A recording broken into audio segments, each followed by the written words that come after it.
This is Commodore Urban once again, and thank you for joining in for another video in my series on the SS United States. This is the 67th anniversary of the maiden voyage, which that's a pretty big deal. 67 years ago, the United States departed New York on what was one of the greatest voyages in history. And no, I'm not talking about the sinking of the Titanic. A voyage that was successful in so many ways. So I figured for this video, we're going to talk a little bit about the maiden voyage. And what better way to describe the maiden voyage than to read the excerpts from the logbooks and telegraph book from the ship that was printed in SS United States by Andrew Bright. And he lists the maiden voyage right here. So I'm going to read it, and we're going to figure out. We're going to learn. We're going to learn so much about this. So, if you guys are ready, sit tight, and let's see what we find out. Voyage 1, maiden voyage, eastbound, 3rd July to 9th July, 1952, New York to Le Havre to Southampton. Award a blue ribbon of eastbound crossing. Westbound, 11th July to 14th July, 1952, Southampton to Le Havre to New York, award a blue ribbon for westbound crossing. Okay.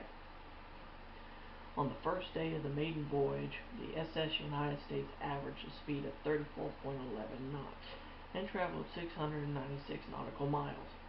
The next day, she bettered this with an average speed of 35.6 knots, covering 801 nautical miles. The third day was hampered by fog and poor visibility, but the liner covered a remarkable distance of 814 nautical miles. During the eastbound maiden voyage on Sunday, 5th July, the SS United States passed the French line Liberty, which had formerly held the transatlantic blue ribbon record when originally named Europa. The SS United States also passed her running mate, the SS America, crossing in the opposite direction to New York. There was an impressive whistle salute from both ships as crowds lined the decks to witness the occasion. Extreme caution was maintained in the fog, and the SS United States relied upon her twin sets of radar. As the fog lifted on Monday the 6th of July, a stiff wind developed, resulting in a choppy sea. At 1700, the SS United States passed the RMS Queen Mary at a distance of 11 miles. The telegram received on the bridge by Commodore Manning from Captain Harry Grattage of the Queen Mary read, "Welcome to the family of big liners of the Atlantic." Speed on the third day increased to an average of 36.17 knots, covering 814 nautical miles. The engineering logbook states that all propeller shafts were turning at an incredible 165.5 rotations per minute. Damn! That's awesome. The SS United States was recorded in the logbook as passing Bishop's Rock at 0516 Greenwich Mean Time on Monday the 7th of July. The voyage took 3 days, 10 hours, 40 minutes, averaging 35.59 knots. This was an incredible record-breaking achievement, bettering the Queen Mary's previous best by 10 hours, 2 minutes.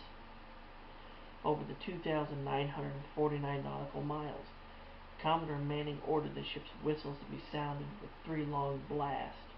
The band of the United States played the Star-Spangled Banner, whilst passengers and crew cheered and danced a conga around her decks. The SS United States arrived ahead of schedule at Le Havre and was advised to anchor for 5 hours outside to await pure allocation the next morning at 12:24. The logbook records that local French harbor pilots, Messieurs Albert Guerre and Georges Dubois, joined the ship to see her safely in the port for the maiden docking. It was observed by the distinguished French maritime enthusiast Major Patrick Rollet that upon arrival in Le Havre, the United States' new paintwork had flaked off the forward shell plating owing to the high speeds of the voyage. The logbook also records that there was 2 feet 6 inches less of draft at the aft owing to fuel consumption. Departing from Le Havre at 12:46, the SS United States passed the British Royal Navy aircraft carrier HMS Indomitable. The band, the band of the Royal Marines on the flight deck orderly played a salute of Rule Britannia, Britannia rules the waves, followed by loaded cheers from the reckless British sailors. A U.S. Navy destroyer escorted the United States across the English Channel. At the Nab Tower off Ryde, on the Isle of Wight, the SS United States took on local Trinity House pilot James Boyer. Heading down Southampton Water, the watching crowds at Hythe Pier were treated to the sound of a bagpiper perched on the forecastle of the SS United States. At the point of entering the ocean dock, passenger James Black broke out to a rendition of the Black Bear. The arrival in Southampton was amazing, according to Southampton ocean liner enthusiast John Breton, who was present.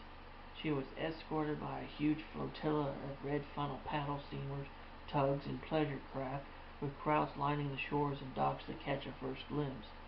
Once safely docked at the ocean terminal, the SS United States was welcomed by the mayor of Southampton, Alderman Edwin Barrow. The Borough of Southampton police band serenaded the passengers of the new Blue Ribbon Champion from the dockside. The departure from Southampton was at 1600 on the 10th of July, returned to Le Havre with 1,617 passengers. After departing Le Havre at 0100, the SS United States passed Bishop's Rock at 0917 on her eastbound maiden voyage. The logbook record speed rapidly increased to 36.08 knots, with all propeller shafts responding to from 160 RPM to an average of 177.4 RPM. On the second day of the westbound maiden voyage, fog was encountered and speed slightly reduced to an average of 33.95 knots over the 865 nautical miles covered. With a smooth sea and hazy vision, the performance of the ship increased the next day with an average speed of 34.19 knots over 872 nautical miles. The record-breaking voyage concluded at Ambrose Lightship at 16:29 on the 14th of July. The SS United States had won the Blue Ribbon for the westbound crossing of the Atlantic in 3 days, 12 hours, and 12 minutes, covering the 2,906 miles from Bishop's Rock to Ambrose Lightship. After being held at anchor overnight off the quarantine station at Staten Island for federal inspection, the SS United States triumphantly headed into New York toward Pier 86 at 0710, flying a 40-foot-long blue banner from the radar mast, which was presented by the press corps. The ship was escorted into port with a noisy reception from an armada of local boats, all profusely whistling salutes. She finally docked at 0912 and was welcomed by the traditional jet spray salute from the firebirds, with the fire department band playing at the end of Pier 86. Wow. That's quite amazing, guys. I mean, that's something. And I got something I want to show you guys. Here, look here, there's some pictures. This is color photos of the United States leaving New York for her maiden voyage. I mean, look at that. That is absolutely fucking stunning. I mean, absolutely stunning. And this picture over here says, "Welcome SS United States." Okay. Alright. There's another colored picture of her leaving. It says here, "Striking view of the outbound United States on her eastbound record-breaking maiden voyage. Smoke can be seen drifting from the aft funnel as the steam turbines engaged at full power using the quadruple screws." And there's another great picture there of her too. I mean, like I said, absolutely stunning shit, guys. Absolutely stunning shit. So, right there you have it, guys. That is an outline of the maiden voyage of the SS United States.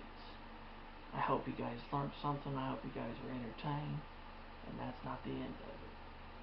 This is just the beginning.